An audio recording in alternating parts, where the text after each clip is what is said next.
আল্লাহ পাক আয়াত নাযিল করে জানায়া দিলেন, বন্ধু আমার, আপনার সাহাবী সাওবানের মনে যেই টেনশন, যেই কারণে আপনার সাহাবী দিন দিন শুকায়া কঙ্কাল হয়ে যায়, ওই সাহাবী শুধু না, কিয়ামত পর্যন্ত যত উম্মতের বান্দা বান্দি আমি আল্লাহকে ভালোবাসবে, আমি আল্লাহর আনুগত্য করবে, আপনি মুহাম্মাদুর রাসূলুল্লাহর আনুগত্য করবে, সকল উম্মতদেরকে আপনি জানায়া দেন, আপনার আনুগত্য করলে, আমি আল্লাহর আনুগত্য করে যদি মরতে পারে, আমি রব ওয়াদা দিলাম আপনি নবীর সাথে তাদেরকে জান্নাতে ঢুকায়া দিব। সুবহানাল্লাহ। তো আল্লাহ পাক কেমন নবীর সার্টিফিকেট দিয়েছেন? লাকাদ কানা লাকুম ফি রাসূলিল্লাহি উসওয়াতুন হাসানা। বান্দা, ওই নবীর কাছে মুহাম্মদুর রাসূলুল্লাহর মধ্যে তোমাদের জন্য উত্তম আদর্শ রয়েছে। আমার ভাইয়েরা, যেহেতু এই আয়াতটা মহান আল্লাহ নাজিল করেছেন, আল্লাহ পাকের কথায় কোনো ভুল নাই। আমার আপনার জীবন আর যৌবন যদি সুন্দর করে সাজাতে চায়, আমার আপনার সংসার যদি সাজাতে চায়, আমার দেশ আর রাষ্ট্র যদি সুন্দর করে সাজাতে চায়, তাহলে মুহাম্মদুর রাসূলুল্লাহর আদর্শের কোনো বিকল্প নাই, ঠিক কিনা? মুহাম্মদুর রাসূলুল্লাহর আদর্শের কোনো বিকল্প নাই। আমরা আপনার সুন্দর জীবন গড়তে হলে যার আদর্শ লাগবে, যার চরিত্রে চরিত্রবান হওয়া লাগবে, তিনি হলেন মুহাম্মদুর রাসূলুল্লাহ সাল্লাল্লাহু। এবার আসুন আমরা একটু সামনে যাই। মুহাম্মদুর রাসূলুল্লাহর আদর্শের মধ্যে কি আছে? মুহাম্মদুর রাসূলুল্লাহর আদর্শের মধ্যে কি আছে? একটা একটা করে যদি বলতে চাই, সারা রাত না, দুনিয়া কিয়ামত হয়ে যাবে, মোল্লার জিন্দেগি শেষ হবে, দুনিয়া কিয়ামত হবে, মুহাম্মদুর রাসূলুল্লাহর আদর্শ বলে শেষ করা যাবে না। যাবে? জুড়ে বলুন, যাবে? নবীর কথা বলে শেষ করা যাবে না। আযানের মধ্যে আল্লাহর পাকের নাম যেমন আছে, মুহাম্মদুর রাসূলুল্লাহর নাম আছে। নামাজে আল্লাহ পাকের নাম যেমন আছে, মুহাম্মদুর রাসূলুল্লাহর উপর দুরূদ আছে না নাই? দুরূদ আছে। নবীর আদর্শের মধ্যে আমরা কি পাই? নাম্বার 1, একটা একটা করে যদি আমরা বলতে চাই, নবীর আদর্শের মধ্যে তাকালে, নবীর আদর্শের দিকে যদি আমরা তাকাই, তাহলে তাকায়া দেখবেন নবীর ইতিহাসে, নবীজির 63 বছর জীবনে নবীজি কোনদিন মিথ্যা কথা বলেন? এত আস্তে জুড়ে কোন চিল্লায় বলে, নবীর জীবনে কোনদিন মিথ্যা কথা বলেন? এবার সত্য কথা কইেন। আমরা যারা এখানে আছি, বক্তা শুদ্ধা শ্রোতা যারা আমরা আছি, আওয়াজ করে কোন নবীর জীবনীতে মিথ্যা নাই? বক্তা শুদ্ধা, শ্রোতা শুদ্ধা। আমার আপনার জীবনীতে মিথ্যা আছে না নাই? জুড়ে বলেন, আমার আপনার জীবনীতে মিথ্যা আছে না নাই? সব মিথ্যার গুড়ি হইছে ওই মোবাইল। কথা ঠিক কিনা? আপনি আছেন তাস করে, কয় হুজুর কই আছেন? বলে আমি তো গুড়াটি করে চলে আসছি। বলে কি বলি না? এমন মিথ্যা কথা যেই বক্তা বলবে আর যেই শ্রোতা বলবে, আল্লাহর কসম, তার ওয়াজ কিয়ামত পর্যন্ত শুনতে পারবা। কিয়ামতের ময়দানে সেই মৃত্যু বক্তার জিহ্বাকে রব জাহান্নামের আগুন দিয়া কেটে ফেলবে। নাউযুবিল্লাহি মিন যালিক। সব মিথ্যার মা হচ্ছে, সব গুনাহের মা হচ্ছে মিথ্যা কথা। নবী বলেন, যারা মিথ্যা কথা বলে তারা হলো মুনাফিক। তারা হলো কি? আল্লাহ সুবহানাহু ওয়া তাআলা দুনিয়ার সকল লেখকদেরকে আল্লাহ পাক চ্যালেঞ্জ করে দিয়েছেন।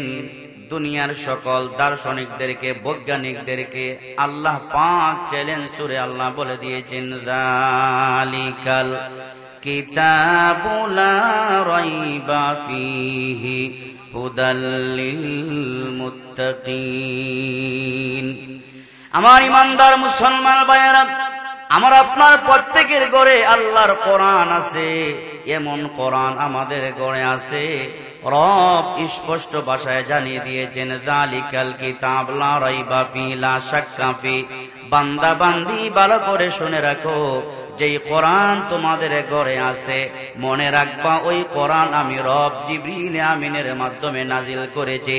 এটা সাধারণ কোনো গ্রন্থ নয়, সাধারণ কোনো কিতাব নয়। নিঃসন্দেহে কোরআনে হাকিমের মধ্যে ভুল নামক কোনো সন্দেহ নাই। জোরে কান সুবহানাল্লাহ।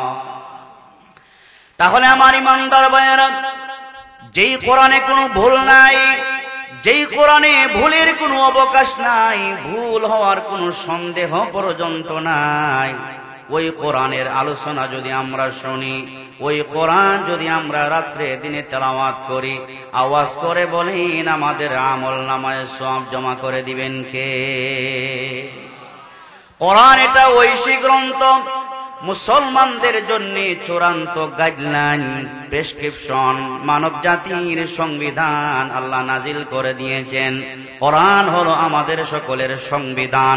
এটা এমন এক কোরআন, ওই কোরআনকে যদি আপনি ফলো করেন আপনার সংসারটা সুন্দর হবে। মহাগ্রন্থ কোরআন এমন সংবিধান, এমন প্রেসক্রিপশন, আপনার ঘরে যদি কোরআনকে ফলো করে আপনার সংসারটা আপনি সাজাতে চান, কোরআন অনুযায়ী আপনার সংসারকে যদি আপনি সাজান, আল্লাহর কসম কোরআন অনুযায়ী সংসার সাজাতে পারলে ওই কোরআনের সাজানো অনুযায়ী সংসারে কোনো ধরনের সমস্যা থাকতে পারে না, ঠিক কিনা? সব সমস্যার সমাধান দিতে পারে কে? জোরে বলুন, দিতে পারে কে? আল্লাহ তাআলা সূরা আনফালের মধ্যে বলে দিয়েছেন, ইন্নামাল মুমিনুনাল্লাযীনা ইযা যুকিরাল্লাহু ওয়াজিলাত কুলুবুহুম ওয়া ইযা তুলিয়াত আলাইহিম আয়াতুহু যাদাতুহুম ঈমানা। ও দুনিয়ার মানুষ, ভালো করে শোনো, এটা সাধারণ কোনো কিতাব নয়।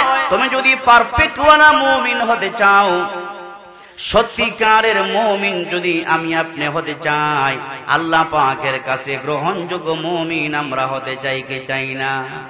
মোহব্বতে কোন গ্রহণযোগ্য মুমিন আমরা হতে চাই কি চাই না?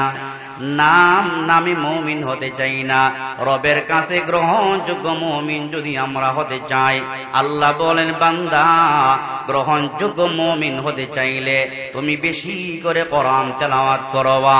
আল্লাহ বলেন বান্দা তুমি শুনে রাখো, আমার কোরআন যখন তেলাওয়াত করবা, ওই তেলাওয়াতের মাধ্যমে আমি রব তোমার ঈমানের পাওয়ারকে বৃদ্ধি করে দেই। সুবহানাল্লাহ। তিলাওয়াতের মাধ্যমে রব ঈমানের পাওয়ারকে বৃদ্ধি করে দেন, পুরাতন ঈমানকে আল্লাহ নবায়ন করে দেন, নতুন করে দেন, ঈমানের লোড বেড়ে যায়, ঈমানের শক্তি বেড়ে যায়।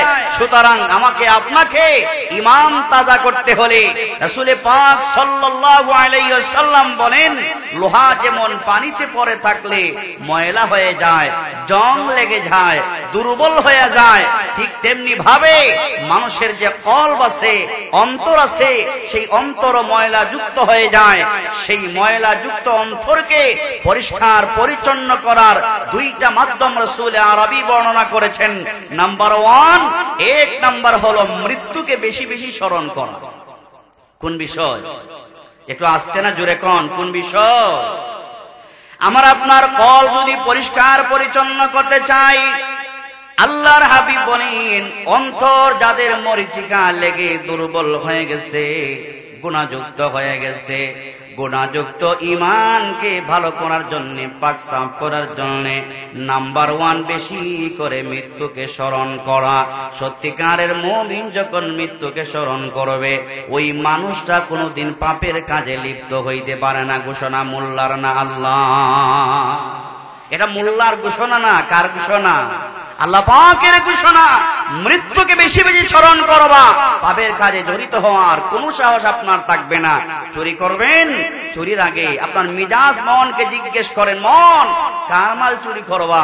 এই অবস্থায় যদি তোমার মরণ হয়ে যায়, যেই মাল তুমি চুরি করবা, যার জায়গা সম্পত্তি জুড়ে দখল করবা, ওই জায়গা সম্পত্তি কিয়ামতের ময়দানে আল্লাহর আদালতে আপনার বিরুদ্ধে নালিশ দায়ের করবে। নাউজুবিল্লাহ। তাহলে গুণে ধরা ঈমান আমার অন্তরকে যদি পরিষ্কার পরিচ্ছন্ন করতে চাই, তাহলে 2 নাম্বার হাতিয়ার নবী বলেন কোরআন তেলাওয়াত। 2 নাম্বার কি? কোরআন তেলাওয়াত। আসুন আমার ভাইয়েরা, সূরা আহজাব থেকে 21 নাম্বার আয়াত আপনাদের সামনে তেলাওয়াত করেছি। আল্লাহ সুবহানাহু ওয়া তাআলা খুব সুন্দর করে বলতেছেন, লাকাদ কানা লাকুম ফি রাসূলিল্লাহি উসওয়াতুন হাসানা। আল্লাহ সুবহানাহু ওয়া তাআলা চমৎকার করে বলেন, লাকাদ কানা লাকুম ফি রাসূলিল্লাহি উসওয়াতুন হাসানা। আমি আমার যুবক ভাইদেরকে পায়ে ধরে বলবো, যুবক ভাইয়েরা গুরুত্ব দিয়ে কথাটা শোনেন। অনেক যুবক ভাই আছে আর্জেন্টিনার প্লেয়ারকে, আর্জেন্টিনার খেলোয়াড়কে তার আদর্শ বানায়, তাকে আদর্শ বানায়, তাকে আদর্শ বানাইয়া মাথার চুলের কাটিং দেয়, দেয় কি দেয় না? এত আসতে না আওয়াজ করে বলেন, দেয় কি দেয় না? অনেক যুবক ভাই আছে ব্রাজিলের খেলোয়াড়কে সে তার আদর্শ বানায়, ওই প্লেয়ারের মতো তার চুলের কাটিংটা লাগায়। অনেক যুবক আর তরুণ তো এমন আছে খেলার পোশাকটা লাগায়ও নামাজে হাজির হয়ে যায়, এমন আছে না নাই? মদিনার কামলিওয়ালা নবী সম্পর্কে বলে দিয়েছেন, মানুষ শোনো, আর্জেন্টিনার মেসি তোমার কি হতে পারে না, আদর্শ হতে পারে না। কোন খেলোয়াড় তোমার আদর্শ হতে পারে না। আমার বোনেরা, কোন নায়িকা গায়িকা আপনাদের আদর্শ হতে পারে না, মডেল হতে পারে না। মুসলমানদের মডেল আর আদর্শ হবে একমাত্র মদিনার কামলিওয়ালা জনাবে নবী মুহাম্মদুর রাসূলুল্লাহ, ঠিক কিনা? আমরা যেই নবীকে ফলো করব, যার আদর্শ মেনে আমার জীবন আর যৌবনকে সুন্দর করে সাজাবো, আমার সংসার সাজাবো, আমার ঘর সাজাবো, আমার দেশ আর রাষ্ট্রকে যার আদর্শে আদর্শে আমার দেশ আর রাষ্ট্রকে সুন্দর করে সাজাবো, চিল্লায়া বলেন তিনি কে? তিনি হলেন মুহাম্মদুর রাসূলুল্লাহ সাল্লাল্লাহু আলাইহি ওয়াসাল্লাম, যার চরিত্রের সার্টিফিকেট দিয়েছেন মোল্লা না আল্লাহ? এত আস্তে কোন, জুড়ে কোন, কে দিয়েছেন? যেই নবীজির চরিত্রের সার্টিফিকেট দিয়েছেন মহান রব্বুল আলামিন। আমার ইমানদার ভাইয়েরা, আমার আপনার চরিত্রের সার্টিফিকেট দেয় কাউন্সিলর সাহেব, চেয়ারম্যান সাহেব, মেয়র সাহেব, দেয়নি না? দেয় না? মেয়র সাহেব আপনার চরিত্রের সার্টিফিকেট দেয়, অথচ মেয়র সাহেব কত আকাম কুকামে জড়িত আছে। কমিশনার সাহেব আপনার সার্টিফিকেট দেয়, নিজেও কত আকাম কুকামে জড়িত আছে। ওয়ার্ডের মেম্বার আপনার সনদ দেয়, যেই মেম্বার হাজারো আকাম কুকামে জড়িত আছে। আমার আপনার নবী মুহাম্মদুর রাসূলুল্লাহ চরিত্রের সার্টিফিকেট দুনিয়ার কোন চেয়ারম্যান আর মেম্বার দেওয়া লাগে না, এমপি আর মন্ত্রী দেওয়া লাগে না, শেখ হাসিনা লাগে না, খালেদা জিয়া লাগে না। মহান রব আমার আপনার নবীর চরিত্রের সার্টিফিকেট দিয়ে বলেন, লাকাদ কানা লাকুম ফি রাসূলিল্লাহি উসওয়াতুন হাসানা। এ আমার বান্দা বান্দি শোনো, এমন একজন নবী তোমাদেরকে দিলাম, যেই নবীর চরিত্রের মধ্যে কোনো কলঙ্কের দাগ নাই, যেই নবীজির জীবনী তালাশ করলে নবী জীবনী কোনোদিন মিথ্যা কথা বলে নাই, যেই নবীজির জীবনী তালাশ করলে পাওয়া যায়, যেই নবীজি কোনোদিন জীবনে গীবত করে নাই, যেই নবীজির জীবনী তালাশ করলে পাওয়া যায় কোনোদিন পর মানুষের গীবত করে নাই, মাল সম্পদ আত্মসাৎ করে নাই, এমন কি বালুর কণা পরিমাণ কলঙ্কের চাপ যার চরিত্রে নাই, জোরে কোন তিনি কে? তিনি হলেন মুহাম্মদুর রাসূলুল্লাহ সাল্লাল্লাহু। যেই নবীজির চরিত্রে কলঙ্কের চাপ নাই, কলঙ্কের দাগ নাই, সেই নবীকে ফলো করার, আদর্শ মডেল বানাবার প্রয়োজন আছে না নাই? জোরে বলুন, আছে না নাই? আমি আমার তরুণ আর যুবক ভাইদেরকে বলে যাই, আমার তরুণ আর যুবক ভাইরা মনে করেন, বিশ্বাস রাখবেন, তরুণ আর যুবকরা যদি ইসলামের পথে আগায় আসতে পারে, ইনশাআল্লাহ আমার সোনার দেশটা ইসলামের জন্য আল্লাহ কবুল করে নিতে পারে, ঠিক কিনা? তরুণ আর যুবকরা যদি ইসলামের পথে আগাতে পারে, ইনশাআল্লাহ ৫৬,০০০ বর্গমাইল শুধু নয়, সারা পৃথিবীর মাশরিক থেকে মাগরিব পর্যন্ত কালিমার পতাকা পথ পথ করে উড়বে ইনশাআল্লাহ। তরুণ আর যুবকরা যদি আদর্শবান হয়ে যায়, সৎ চরিত্রবান যদি হয়ে যায়, রাসূলের কাছে এমন উত্তম আদর্শ রয়েছে। আবু বকর সিদ্দিক, যার কোনো নাম ছিল না, যার কোনো সম্মান ছিল না, ওমরে ফারুকের সম্মান ছিল না, কোন একজন সাহাবী যারা বেঈমান আর কাফের ছিল, আল্লাহর নবীর আদর্শে আদর্শবান হইয়া ঈমান আনার কারণে, নবীর সুন্নাহ মোতাবেক চলার কারণে, নবীর আদর্শে আদর্শবান হওয়ার কারণে রব সেই সাহাবায়ে কেরামের শান মান মর্যাদা বৃদ্ধি করার জন্য কোরআনে কারিমে আয়াত নাযিল করেছে। সুবহানাল্লাহ বলবেন না? আওয়াজ করে বলুন সুবহানাল্লাহ। আমার ভাইয়েরা, রাগ কইরেন না। আমরা আশিকে রাসূল দাবি করি, ঠিকই করি না? আমরা আশিকে রাসূল দাবি করি, কিন্তু নবীর পক্ষে আমার আপনার কোনো কাজ নাই। নবীর জন্য আমার প্রেম আর ভালোবাসা নাই। শুধু জিলাপি খায়া আশিকে রাসূল হওয়া যায় না, শুধু হালুয়া রুটি খায়া আশিকে রাসূল হওয়া যায় না। যেই নবীজি তায়েফের ময়দানে রক্তে রঞ্জিত হয়েছেন, যেই নবী উহুদের ময়দানে দুইটা দান্দানকে শহীদ করেছেন, যেই নবীর তরতাজা ১৪ জন সাহাবী বদরের প্রান্তরে শহীদ হয়েছেন, সেই নবীকে ভালোবাসে। ভালোবাসার প্রমাণ দিতে হলে নবীর ইজ্জত আর সম্মান রক্ষার জন্য প্রয়োজনে আপনাকে আমাকে দান শহীদ করতে হবে, প্রয়োজনে রক্ত দিতে হবে, প্রয়োজনে নিজের জীবনটা আল্লাহ এবং তার রাসূলের পরে শহীদ করে দিতে হবে, ঠিক কিনা? তাহলে আপনি আশিকে রাসূল হবেন, আর না হয় আশিকে রাসূল হওয়ার কি নাই। একটা এক্সাম্পল দিলে সহজে বুঝবেন। সাহাবায়ে কেরামদেরকে রব্বুল আলামিন কোরআনে কারীমে একটানা বারবার আয়াত নাযিল করে সাহাবায়ে কেরামদের শান মান মর্যাদাকে আল্লাহ তাআলা বৃদ্ধি করে দিয়েছেন। সুবহানাল্লাহ। তাদের প্রেম আর ভালোবাসার বন্ধনটা কেমন ছিল, তাদের ভালোবাসার পরিমাণটা কেমন ছিল, দিলের কান দিয়ে শুনেন। রাসূলের একজন সাহাবী, নাম তার হযরতে সাওবান রাদিয়াল্লাহু আনহু। কথা বুঝেননি? দিলের কান দিয়ে শুনেন। আশিকে রাসূল কাকে বলে? সাহাবীর নাম হযরতে সাওবান রাদিয়াল্লাহু আনহু।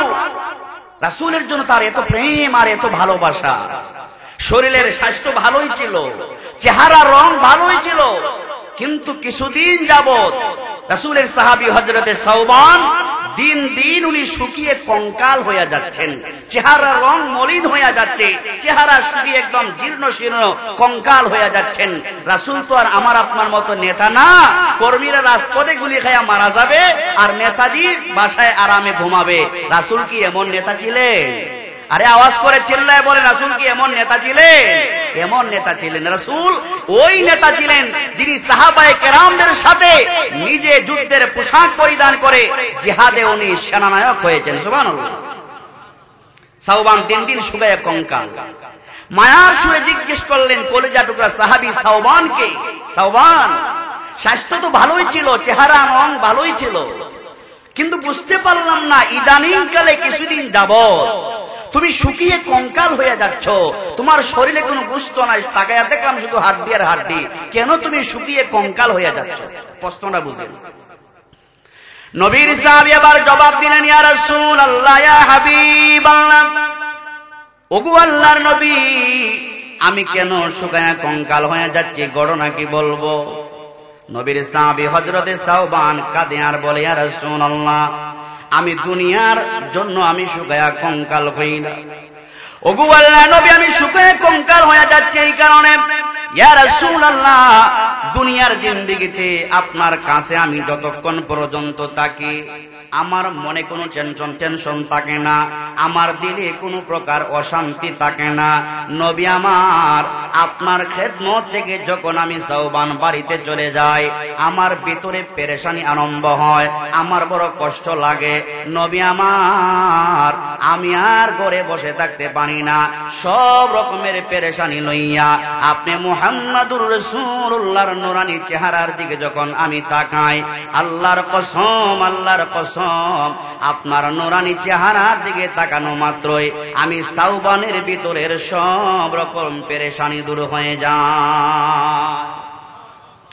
ওগো আল্লাহর নবী, শুধু তাই না, ইয়া রাসূলুল্লাহ, আমি যখন বাড়িতে যাই আমার পেটে যখন ভুখ লেগে যায়, খিদা লেগে যায়, ইয়া রাসূলুল্লাহ, আমি গরিব মানুষ, আমার ঘরে কোনো খাবার নাই, কি খাইয়া আমি আমার পেটের ভুখ নিবারণ করব, আমার খিদা নিবারণ করব? কিছু যখন পাই না দৌড়াইয়া আপনার খেদমতে চলে আসি। আল্লাহর পয়গম্বর, আপনার খেদমতে আইসা আপনার চেহারার দিকে যখন আমি সাওবান তাকাই, আল্লাহর কসম, আপনার চেহারার দিকে তাকানো মাত্রই মহান রব আমি সাওবানের পেটের ভুখটা পর্যন্ত নিবারণ করে দেন। সুবহানাল্লাহ। ওগো আল্লাহর নবী আমার, 3 নাম্বার কথা, ইয়া রাসূলুল্লাহ, এই দুনিয়ার জিন্দেগিতে আপনাকে না দেখলে আমার ভালো লাগে না। ইয়া রাসূলুল্লাহ, আপনি একদিন মারা যাবেন, আমি সাওবান হয়তো আপনার আগে বা পরে মারা যাব, কিন্তু ইয়া রাসূলুল্লাহ আপনার ইন্তেকালের পরে আমি সাওবানের মৃত্যুটা যদি আপনার পরে হয়, নবী আমার, আমি কার চেহারার দিকে তাকাইয়া মনের শান্তি আমি আনবো, কার চেহারার দিকে তাকাইয়া পেটের খিদা নিবারণ করব? ইয়া রাসূলুল্লাহ, ইয়া হাবিবাল্লাহ, 3 নাম্বার কথা আমার, আপনি যখন রাহমাতুল লিল আলামিন শফিউল মুজদবিন, আপনি থাকবেন জান্নাতের সর্বোচ্চ জায়গায়, উন্নত মানের জায়গায় থাকবেন। নবী আমার, আপনার তুলনায় আপনার কাছাকাছি জান্নাতে আমি যাইতে পারবো না, আমি থাকবো আপনার তুলনায় জান্নাতের নিচের স্তরে। ইয়া রাসূলুল্লাহ, আমার প্রশ্নটা হলো কেন আমি শুকায় কঙ্কাল হই, ওই কথাটা বুঝাইতে চাই। ইয়া রাসূলুল্লাহ, আপনি থাকবেন জান্নাতের সর্বোচ্চ জায়গায়, আমি থাকবো আপনার তুলনায় নিচের জায়গায়। নবী গো, আমি নিচের জান্নাতে তাইকা আপনার নূরানী চেহারা যদি আমি দেখতে না পাই, আল্লাহর কসম আমি সাওবান জান্নাতের ভিতরেও শান্তি পাইব না। ওগো আমার নবী, আমি জান্নাতে গেলেও শান্তি পাইব না, জান্নাতে গেলেও আমি আপনাকে দেখতে হবে, না হয় আমি সাওবান জান্নাতে যাইয়া কোনো লাভ হবে না। আল্লাহর নবী তার কলিজা টুকরা সাহাবীকে কেমনে সান্ত্বনা দিবেন? নবী তো মন গড়া কিচ্ছা বলে না, নবী তো মন গড়া কিছু বলে নাকি? নবী আর আমার মন গড়া কিছু বলে না। কলিজা টুকরা সাহাবী আবেগ দিয়া যখন কথাগুলা বলতেছিল, মন থেকে যখন কথাগুলা বলতেছিল, নবী আমার চোখের পানি ছেড়ে দিয়া মাথা নিচ দিকে দাঁড়িয়ে আছেন। আল্লাহ পাক জিবরিল আমিনকে পাঠাইয়া দিয়ে বললেন, জিবরাইল দ্রুত গতিতে আমার বন্ধুর কাছে যাও, আমার বন্ধুর কাছে কোরআনের আয়াত নিয়ে যাও, ওই সাহাবীকে সান্ত্বনা দেওয়ার জন্য আয়াত নিয়ে যাও। জিবরিল আমিন দ্রুত গতিতে নবীর খিদমতে আসলেন, আয়েশা আয়াত নাজিল করে জানায়া দিলেন, ওয়া মাইয়ুতিইল্লাহা ওয়ার রাসূল ফাউলাইকা মা'আল্লাযীনা আন'আমাল্লাহু আলাইহিম মিনান নাবিয়্যিনা ওয়াস-সিদ্দিকিন। সুবহানাল্লাহ বলে আল্লাহ পাক আয়াত নাযিল করে জানায়া দিলেন, বন্ধু আমার, আপনার সাহাবী সাওবানের মনে যেই টেনশন, যেই কারণে আপনার সাহাবী দিন দিন শুকায়া কঙ্কাল হয়ে যায়, ওই সাহাবী শুধু না, কিয়ামত পর্যন্ত যত উম্মতের বান্দা বান্দি আমি আল্লাহকে ভালোবাসবে, আমি আল্লাহর আনুগত্য করবে, আপনি মুহাম্মাদুর রাসূলুল্লাহর আনুগত্য করবে, সকল উম্মতদেরকে আপনি জানায়া দেন, আপনার আনুগত্য করলে, আমি আল্লাহর আনুগত্য করে যদি মরতে পারে, আমি রব ওয়াদা দিলাম আপনি নবীর সাথে তাদেরকে জান্নাতে ঢুকায়া দিব। সুবহানাল্লাহ। আয়াত নাযিল করে সাহাবীর শান মান মর্যাদাকে যেই রব বৃদ্ধি করে দিয়েছেন, মহব্বতে বলেন সেই রব কি আছে না নাই? জোরে বলুন, সেই রব আছে না নাই? তো আল্লাহ পাক কেমন নবীর সার্টিফিকেট দিয়েছেন? লাকাদ কানা লাকুম ফি রাসূলিল্লাহি উসওয়াতুন হাসানা। বান্দা, ওই নবীর কাছে মুহাম্মদুর রাসূলুল্লাহর মধ্যে তোমাদের জন্য উত্তম আদর্শ রয়েছে। আমার ভাইয়েরা, যেহেতু এই আয়াতটা মহান আল্লাহ নাজিল করেছেন, আল্লাহ পাকের কথায় কোনো ভুল নাই। আমার আপনার জীবন আর যৌবন যদি সুন্দর করে সাজাতে চাই, আমার আপনার সংসার যদি সাজাতে চাই, আমার দেশ আর রাষ্ট্র যদি সুন্দর করে সাজাতে চাই, তাহলে মুহাম্মদুর রাসূলুল্লাহর আদর্শের কোনো বিকল্প নাই, ঠিক কিনা? মুহাম্মদুর রাসূলুল্লাহর আদর্শের কোনো বিকল্প নাই। আমরা আপনার সুন্দর জীবন গড়তে হলে যার আদর্শ লাগবে, যার চরিত্রে চরিত্রবান হওয়া লাগবে, তিনি হলেন মুহাম্মদুর রাসূলুল্লাহ সাল্লাল্লাহু। এবার আসুন আমরা একটু সামনে যাই। মুহাম্মদুর রাসূলুল্লাহর আদর্শের মধ্যে কি আছে? মুহাম্মদুর রাসূলুল্লাহর আদর্শের মধ্যে কি আছে? একটা একটা করে যদি বলতে চাই, সারা রাত না, দুনিয়া কিয়ামত হয়ে যাবে, মোল্লার জিন্দেগি শেষ হবে, দুনিয়া কিয়ামত হবে, মুহাম্মদুর রাসূলুল্লাহর আদর্শ বলে শেষ করা যাবে না। যাবে? জুড়ে বলুন, যাবে? নবীর কথা বলে শেষ করা যাবে না। আযানের মধ্যে আল্লাহর পাকের নাম যেমন আছে, মুহাম্মদুর রাসূলুল্লাহর নাম আছে। নামাজে আল্লাহ পাকের নাম যেমন আছে, মুহাম্মদুর রাসূলুল্লাহর উপর দুরূদ আছে না নাই? দুরূদ আছে। নবীর আদর্শের মধ্যে আমরা কি পাই? নাম্বার ওয়ান, একটা একটা করে যদি আমরা বলতে চাই, নবীর আদর্শের মধ্যে তাকালে, নবীর আদর্শের দিকে যদি আমরা তাকাই, তাহলে তাকায়া দেখবে নবীর ইতিহাসে, নবীজির 63 বছর জীবনে নবীজি কোনদিন মিথ্যা কথা বলেন? এ তো আসতে জুড়ে কোন চিল্লায় বলে, নবীর জীবনে কোনদিন মিথ্যা কথা বলেন? এবার সত্য কথা কইেন, আমরা যারা এখানে আছি বক্তা শুদ্ধা, বক্তা শুদ্ধা শ্রোতা যারা আমরা আছি, আওয়াজ করে কোন নবীর জীবনীতে মিথ্যা নাই? বক্তা শুদ্ধা শ্রোতা শুদ্ধা, আমার আপনার জীবনীতে মিথ্যা আছে না নাই? জুড়ে বলেন, আমার আপনার জীবনীতে মিথ্যা আছে না নাই? সব মিথ্যার গুড়ি হইছে ওই মোবাইল। কথা ঠিক কিনা? আপনি আছেন তাস পরে, কয় হুজুর কই আছেন? বলে আমি তো গুড়াটি করে চলে আসছি। বলে কি বলি না?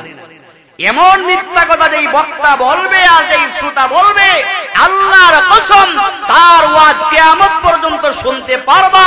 কিয়ামতের ময়দানে সেই মৃত্যু বক্তার জিহ্বাকে রব জাহান্নামের আগুন দিয়া কেটে ফেলবে। নাউযুবিল্লাহি মিন যালিক। সব মিথ্যার মা হচ্ছে, সব গুনাহের মা হচ্ছে মিথ্যা কথা। নবী বলেন, যারা মিথ্যা কথা বলে তারা হলো মুনাফিক। তারা হলো কি? আপনাদের মনে কষ্ট হয়? মিথ্যা কথা যারা বলে তারা কি? এ তো আসতে না জুড়ে কোন, তারা কি? মুনাফিক। এটাকে আমি বললাম না, রাসূল বলছেন। এজন্য আল্লাহ কোরআনে সূরা মুনাফিকুন নামে একটা সূরাও নাজিল করেছেন। করোনা ভাইরাস গেল গত 2-3 বছর আগে, করোনা ভাইরাসে আক্রান্ত হইয়া কেউ যদি মারা যায় জাহান্নামে যাবে, এই কথা কেউ বলতে পারবেন? ক্যান্সার হইয়া কেউ মারা গেলে জাহান্নামে যাবে, সেই কথা কেউ বলতে পারবে? কিন্তু মুনাফিক হইয়া যদি কেউ মারা যায়, জাহান্নাম আছে না নাই? জুড়ে কোন, মুনাফিক হইয়া মরলে জাহান্নাম আছে না নাই? আছে। মিথ্যা কথা বললে তাকে কি বলা হয়? শরীয়তের ভাষায় যেই ব্যক্তি মিথ্যা কথা বলে তাকে মুনাফিক বলা হয়। নিশ্চিত 100% আপনাকে জাহান্নামের লাকড়ি হওয়াই লাগবে। সুতরাং নবীর জীবনীতে 63 বছরের ইতিহাসে মিথ্যার কোন কলঙ্ক নাই। আমি যদি রাসূলের আশিক হয়ে থাকি, রাসূলের ভালোবাসার বন্ধন আমি যদি দেখাতে যাই, প্রমাণ করতে যাই, নবীর উম্মাহ হয়ে যদি কিয়ামতের ময়দানে নবীর সামনে, নবীর হাতে হাউজে কাউসারের পানি পান করে কলিজা চিল্লায়া বলবেন, জীবনে যতদিন হায়াত আছে মিথ্যা কথা বলা যাবে? আওয়াজ করে বলেন, মিথ্যা কথা বলা যাবে? নির্বাচন আসতে পড়ে ওই অমুক ভাইয়ের চরিত্র ফুলের চাইতে বলে না, বলে কি বলে না?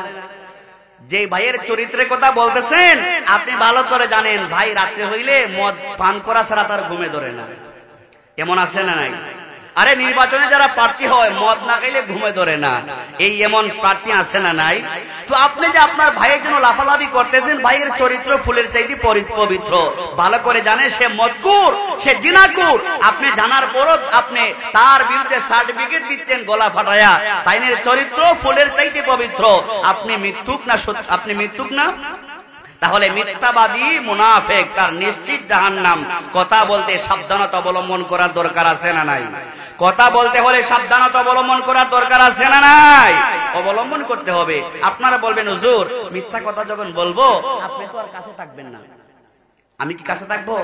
মিথ্যা কথা যখন বলবো আপনি তো আর কাছে থাকবেন না। আরে ভাই, আমি কাছে তাকি আর না তাকি, গোয়েন্দার বিভাগের পুলিশ আছে না নাই? আরে গোয়েন্দা আছে না নাই? এটা কোন গোয়েন্দা? হাসিনার গোয়েন্দা? আরো জোরে কোন না, হাসিনা সাহেবের গোয়েন্দা? এই গোয়েন্দা না যে দিল্লি পালায় যাইতে হবে, এমন গোয়েন্দা না। এমন গোয়েন্দা রব আমার আপনার কাঁধে রেখে দিয়েছেন, ওয়া ইন্না আলাইকুম লাহাফিজিনা কিরামান কাতিবিন। আপনার হায়াত যতদিন আছে ওই গোয়েন্দা আপনার সাথে আছে, আসেনি? জোরে কোন আছে না নাই? আমি আপনি মিথ্যা কথা বলি না সত্য বলি, সব কিরামান কাতিবিন আমল নামায় লিখে রাখতেছে। সুতরাং মিথ্যা কথা বলা যাবে? জোরে কোন, মিথ্যা কথা বলা? 2 নম্বরে আমরা রাসূলের চরিত্রে আর কি পাই? রাসূলের আদর্শে আমরা কি পাই? রাসূল ছিলেন আল আমিন। রাসূল ছিলেন কি? রাসূল ছিলেন আল আমিন, সত্যবাদী ছিলেন। এমন সত্যবাদী ছিলেন, সংক্ষেপে বলি, রাসূল ছিলেন সত্যবাদী, এমন সত্যবাদী রাসূল ছিলেন, মক্কা থেকে মক্কার কাফের কুফাররা যখন নির্যাতনার জুলুম করে মক্কা যাইতে বাধ্য করেছিলেন, তখন সময় মক্কার বড় বড় লিডার পার্সনের যারা ছিল, মূল্যবান সম্পত্তি রাসূলের কাছে তারা আমানত রেখেছিল। নবী ইচ্ছা করলে কাফেরদের যন্ত্রণায় মদিনায় চলে যাচ্ছেন, নবী ইচ্ছা করলে এই মক্কাবাসীদের সম্পদগুলা নিয়ে যাইতে পারতেন না? কথা বলে নিয়ে যাইতে পারতেন না? নিয়ে যাইতে পারতেন। কিন্তু রাসূল তার চাচাতো ভাই হযরতে আলী কারামাল্লাহু ওয়াজহার কাছে মূল্যবান সম্পদগুলা জমা রেখে আলীকে তার জায়গায় শোয়ায়া রেখে দিলেন, আর বললেন, আলী আমি চলে যাচ্ছি মদিনায়, যারা আসবে এখানে লিস্ট করা আছে, তাদের নাম তাদের সম্পদগুলা তাদেরকে পাই পাই করে বোঝাইয়া দিবা।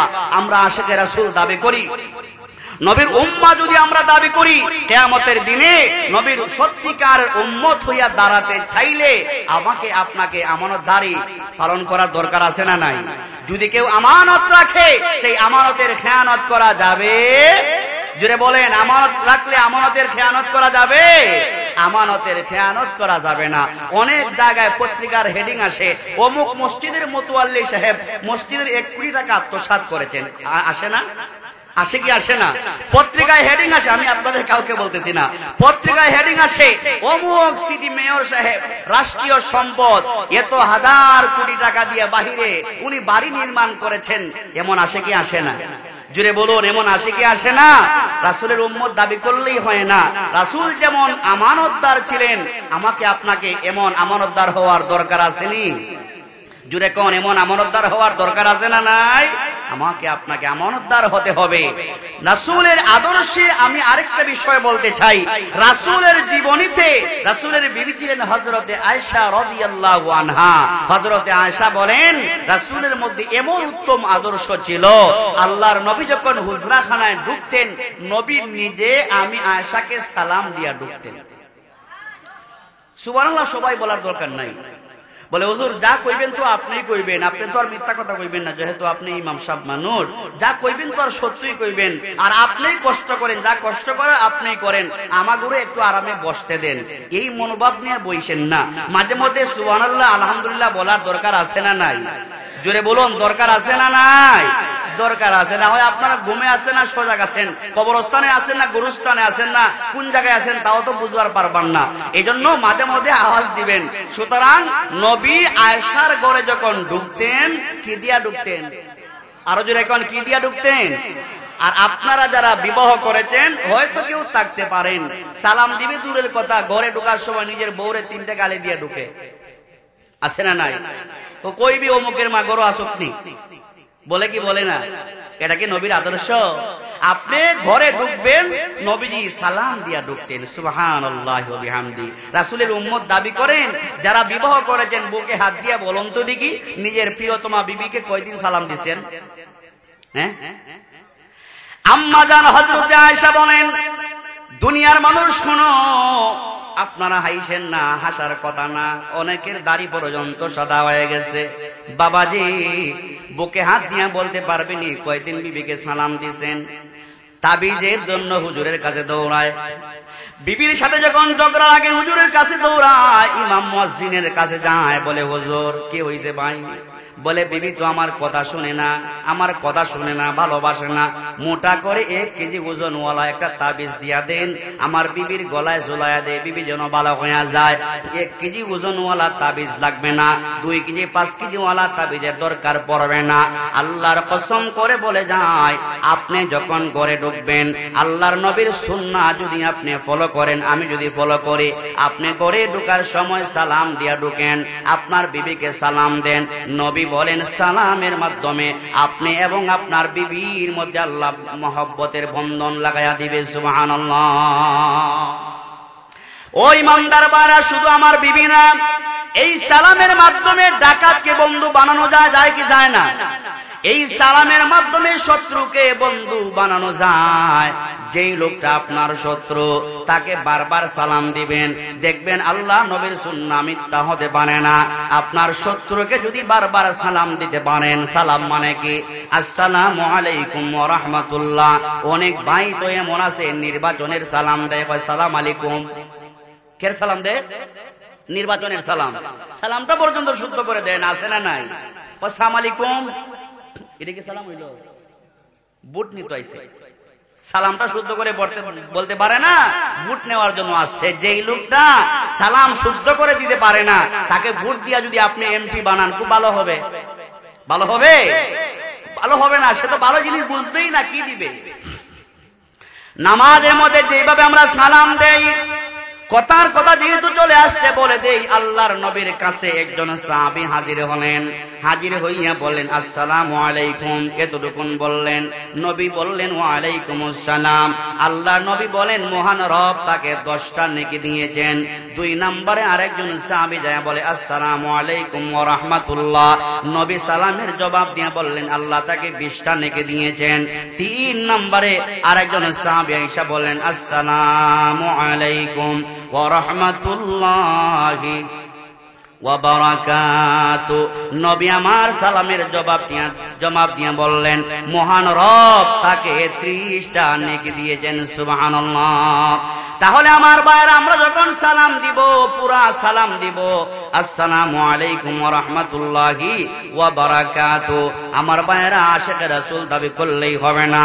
ঘরে ঢোকার সময় বিবিকে সালাম দিবেন, ঘরে ঢোকার সময় নিজের সন্তানকে সালাম দিবেন, সামনে যাকে পাইবেন তাকে সালাম দিবেন, মোবাইলটা হাতে লইয়া যাকে কল দিবেন, হ্যালো বলার আগে আগে সালাম দিবেন। এই সালামের মাধ্যমে নবীর সুন্নাহকে আমরা জিন্দা করতে চাই কি চাই না? তাহলে নবীর আদর্শের মধ্যে ঘরে ঢোকার সময় সালাম আছে না নাই? ও ইমানদার বারা, নবীর আদর্শের মধ্যে আর কি পাওয়া যায়? আমার আপনার নবী শিক্ষা দিয়েছেন উম্মত, মসজিদে যখন ঢুকবা আগে ডান পা না বাম পা? এত আসতে না, জোরে কন। মসজিদে ঢুকলে আগে ডান পা দিয়া ঢুকবা। পর ঢুকার সময় দোয়া আছে না নাই? আল্লাহুম্মা ফতাহলি আবওয়াবা রাহমাতিক। মসজিদ থেকে বের হওয়ার সময় দোয়া আছে। নবীর উম্মত দাবি করলেই হবে না। মসজিদে ঢুকার সময় ডান পা দিয়া ঢুকবেন, দোয়া পরে ঢুকবেন। বাথরুমে যাওয়ার সময় নাই? বাথরুমে যাওয়ার সময় দোয়া আছে না নাই? বাথরুমে যখন আপনি যাবেন মাথাটা ডেকে নেবেন, পায়ে স্যান্ডেল নিয়ে ঢুকবেন, এবং আপনি বাথরুমে ঢোকার সময় দোয়া পরে ঢুকবেন। দোয়া পরে যখন আপনি বাথরুমে ঢুকবেন, বাথরুমের ভিতরে যত খবিস নামক জিন্নাত আছে, কোনো প্রকার ক্ষতি আপনার করতে পারবে না। সুবহানাল্লাহ। নবীর আদর্শের মধ্যে এই আদর্শগুলা বলতে গেলে হাজার হাজার আদর্শ বলা যাবে। নবী আমার সাল্লাল্লাহু আলাইহি ওয়াসাল্লাম উনি রাষ্ট্রনায়কও ছিলেন। কি ছিলেন? নবীজি ছিলেন আদর্শবান একজন পিতা ছিলেন। আদর্শবান কি ছিলেন? একজন পিতা। আমরা যারা পিতা আছি, সন্তানের বাবা আছি, আপনাদের শোনা দরকার আমার আপনার নবী কেমন পিতা ছিলেন। আমার আপনার নবী কেমন পিতা ছিলেন? নবী আদর্শবান পিতা ছিলেন। যাদের ঘরে মেয়ে আছে, ছেলে আছে, ঘর থেকে সফরে যখন বের হবেন, আল্লাহ নবী যখন সফরে বের হতেন, সর্বলাশ ফাতিমার সাথে সাক্ষাৎ করতেন। সফর থেকে যখন ঘরে আসতেন, ফার্স্ট হযরতে ফাতিমার সাথে সাক্ষাৎ করতেন। সুতরাং আমাদের যদি কারণ মেয়ে থাকে, সফরে কোথাও আপনি ব্যবসায় ঘর থেকে বের হবেন, বাসা থেকে বের হবেন, ছেলেদের সাথে আপনার কথা শেষ করে যখন বের হয়ে যাবেন, মেয়ের সাথে কথা বলে বের হবেন। ফার্স্ট যখন ঘরে ঢুকবেন, আপনার কলেজা টুকরা মেয়েটার সাথে আগে কথা বলবেন। সুন্নাত কি ইমামের না নবীজি? এই সুন্নাহ কি ইমামের না রাসূলের? রাসূলের সুন্নাহকে আমরা জিন্দা করতে চাই কি চাই না? রাসূলের সুন্নাহকে জিন্দা করতে চাই। এবার আসুন, আমার আপনার নবী ছিলেন আদর্শবান একজন রাষ্ট্রনায়ক। কি ছিলেন? একজন রাষ্ট্রনায়ক ছিলেন। শুধু রাসূলই ছিলেন না, উনি রাষ্ট্রের প্রধান পরিচালক ছিলেন। রাসূল আরবি সাল্লাল্লাহু আলাইহি ওয়াসাল্লাম কোরআন দিয়া রাসূল দেশ পরিচালনা করেছেন। সুতরাং আমরা যারা রাসূলের উম্মত দাবি করি, শুধু তাসবিহ টিপলেই হবে? কথা কন না কেন? শুধু তাসবিহ টিপলেই হবে? শুধু তাসবিহ টিপলেই যদি হইতো, শুধু পাগড়ি বেঁধে চিল্লায় গেলেই যদি হয়ে যাইতো, আল্লাহর নবী দ্বীন কায়েমের জন্য উহুদের ময়দানে যুদ্ধ করে রক্তাক্ত হইতেন না, তায়েফের ময়দানে রক্তাক্ত হইতেন না, হিজরত করে মক্কা থেকে মদিনায় যাওয়া লাগতো? আল্লাহ নবী হিজরত করে মক্কা থেকে মদিনায় যায়। দুনিয়ার কোন স্বার্থে না, একমাত্র দ্বীন কায়েমের জন্য আল্লাহ নবী মক্কা থেকে মদিনায় যায়। বারবার বাইতুল্লাহর দিকে তাকায়া নবী কাঁদে, চোখের পানি ছেড়ে ছেড়ে কাঁদে। আল্লাহ নবী বাইতুল্লাহর দিকে তাকায়া তাকায়া কাঁদে। বাইতুল্লাহকে ডাইকা বলে, বাইতুল্লাহ তোমার ঘর, তোমাকে রাইকা যাইতে আমার মন চায় না। এরে বাইতুল্লাহ শোনো, যেই ঘর আল্লাহ পাক প্রথম দুনিয়াতে আল্লাহ পাক সৃষ্টি করেছেন, ইন্না আউওয়ালা বাইতিন উযিআ লিন-নাস লাল্লাযী বিবাক্কাতা মুবারাকা। আল্লাহ নবী বাইতুল্লাহর দিকে তাকায়া বলে, বাইতুল্লাহ তোমার সম্মান মর্যাদা অনেক অনেক বেশি। বাইতুল্লাহ রে, তোমার ঘরে এক রাকাত নামাজ আদায় করলে লক্ষ রাকাতের সওয়াব। ও বাইতুল্লাহ তোমাকে রাইকাম যাইতে মন চায় না, একমাত্র আল্লাহর দ্বীন জিন্দা করার জন্য আমি মুহাম্মাদুর রাসূলুল্লাহ মক্কা থেকে হিজরত করে মদিনায় যাচ্ছি। সুবহানাল্লাহ। সুতরাং আমার সিলেটের ইমানদার ভাইরা, তরুণ আর যুবক ভাইরা শুনে রাখেন, আমার আপনার যদি দ্বীন জিন্দা করা লাগে, আল্লাহর এই জমিনে আল্লাহর দ্বীন কায়েমের জন্য যদি আমার আপনার বাড়ি ছাড়া লাগে, রাজি আছি না নাই? এত আসতে না জোরে কোন রাজি আছি না নাই? আল্লাহর এই জমিনে আল্লাহর দ্বীন কায়েমের কথা যদি আমি বলি, প্রয়োজন যদি হয় বাড়ি ছাড়ার বাড়ি ছাড়তে হবে, প্রয়োজন যদি হয় জেলে যাওয়ার জেলে যাইতে হবে, প্রয়োজন যদি হয় ফাঁসির মঞ্চে ঝুলবার, প্রয়োজনে আল্লাহর দ্বীন জিন্দা করার জন্য ফাঁসিতে বান্দা ঝুলবে, তারপরও আল্লাহর দ্বীনকে বেইজ্জত করতে দিবে না, ঠিক কিনা? এই জন্য আল্লাহ পাক বলেন, লাকাদ কানা লাকুম ফি রাসূলিল্লাহি উসওয়াতুন হাসানা। আল্লাহ বলে, বান্দা এমন নবী তোমাদেরকে দিলাম যে নবীর মধ্যে তোমাদের জন্য উত্তম আদর্শ রয়েছে। সুতরাং আমার ইমানদার ভাইরা, ও ইমানদার ভাইরা, এমন নবী মহান রব আমাদেরকে দিলেন যেই নবীর মধ্যে আমার আপনার জন্য উত্তম আদর্শ রয়েছে। এই জন্য দুনিয়ার কোন মডেলিং আমরা হতে চাই না, মদিনার কামলিওয়ালা নবী মুহাম্মাদুর রাসূলুল্লাহর মতো আদর্শবান হতে চাই কি চাই না? আওয়াজ করে বলেন, হতে চাই কি চাই না?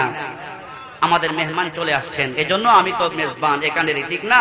আমার আরো 5 মিনিট যদিও বাকি আছে, আমি আর কথা লম্বা করব না। আমাদের মেহমান সুদূর ঢাকা থেকে সফর করে উনি আসছেন, শাইখুল হাদিস, একটা মাদ্রাসার না কয়েকটা মাদ্রাসার শাইখুল হাদিস। ওনারা হলেন আমাদের দেশের সম্পদ। আলহামদুলিল্লাহ বলেন, আরে চিৎকার করে কোন আলহামদুলিল্লাহ। উলামায়ে কেরাম হচ্ছেন আমাদের সম্পদ, ওনারা হলেন আমাদের রত্ন। আল্লাহ পাক এই সমস্ত আলেম ওলামাদেরকে হায়াতে তাইয়্যিবা তবিলা মুবারাকা দান করুন, বলেন আমিন। আপনাদের সামনে আমাদের দেশের সম্পদ, বাংলাদেশের গৌরব, কয়েকটা মাদ্রাসার শাইখুল হাদিস যিনি আল্লামা ইয়াহিয়া মাহমুদ সাহেব হাফিজাহুল্লাহ তাআলা, আপনাদের সামনে গুরুত্বপূর্ণ আলোচনা করবেন। আমরা কেউ উঠব না, দাঁড়িয়েও থাকবো না, বসে বসে ওনার কথাগুলা শুনবো, আমলের নিয়তে শুনবো ইনশাআল্লাহ। পাক আমাদের সকলকে কথাগুলা শোনার মতো তৌফিক আল্লাহ দান করুন। সকলে বলি আমিন। আসসালামু আলাইকুম ওয়া রাহমাতুল্লাহি ওয়া বারাকাতুহু।